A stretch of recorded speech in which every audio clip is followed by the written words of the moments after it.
Hello everyone, better morning to all of you. So mop up round, কি mop up round কি অনেক বেশি risky না? Mop up রাউন্ডে কি অনেক খারাপ র্যাঙ্কেও বেটার কলেজ পাওয়া যায়, বেটার ব্রাঞ্চ পাওয়া যায়? দুটোই কথা কিন্তু বলে মপ আপ রাউন্ডের ব্যাপারে। তো মপ আপ রাউন্ডে কী, কীভাবে রেজিস্ট্রেশন করতে হয়, মপ আপ রাউন্ডে এলিজিবিলিটি ক্রাইটেরিয়া কী, সব কিছু ডিসকাস করবো এই শর্টসে। দেখ, মপ আপ রাউন্ডে হচ্ছে রাউন্ড 1 আর রাউন্ড 2 এর পর কন্ডাক্ট করানো একটা রাউন্ড।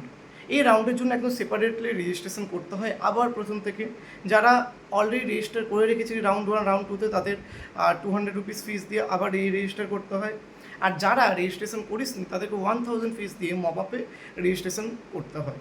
মপ আপ রাউন্ডে কী হয় অ্যাকচুয়ালি, রাউন্ড 1 রাউন্ড 2তে যে সমস্ত সিটগুলো খালি রয়ে যায় বা যে সমস্ত সিটগুলো স্টুডেন্টসরা পাওয়া সত্ত্বেও ভেরিফাই করতে আসে না, সেই সিটসগুলো ব্যাকএন্ড থেকে যায়।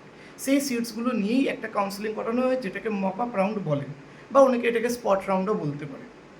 মপ আপ রাউন্ডে কী হয়, মপ আপ রাউন্ডে হচ্ছে সিটসগুলো অনেক বেশি রিস্কি হয়। কেন রিস্কি হয় মপ আপ রাউন্ডে পার্টিসিপেট করে? তোর কাছে রাউন্ড 2তে যেই সিটটা পেয়েছিলিস, যেই ব্রাঞ্চটা পেয়েছিলিস, যেই কলেজে পেয়েছিলিস, সেই সিটটা কিন্তু আর থাকবে না যদি তুই মপ আপ রাউন্ডের জন্য রেজিস্ট্রেশন করে নিস।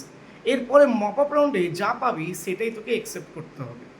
কিন্তু একটা পয়েন্ট আছে, মপ আপ রাউন্ডটা বেশি রিস্কি হওয়ার জন্য বেশিজন পার্টিসিপেট করে না। ফলে খুব কম খারাপ র্যাঙ্ক থাকলেও একটা ভালো কলেজ, ভালো ব্রাঞ্চ পাওয়া যায়। আর এটা নিয়ে যদি ডিটেলে জানতে চাস তাহলে হচ্ছে ডিটেল ভিডিও আপলোড করা আছে, লিঙ্কটা নিচে দেওয়া আছে, ওইখান থেকে তোরা চেক আউট করতে পারিস। Thanks to all, bye bye.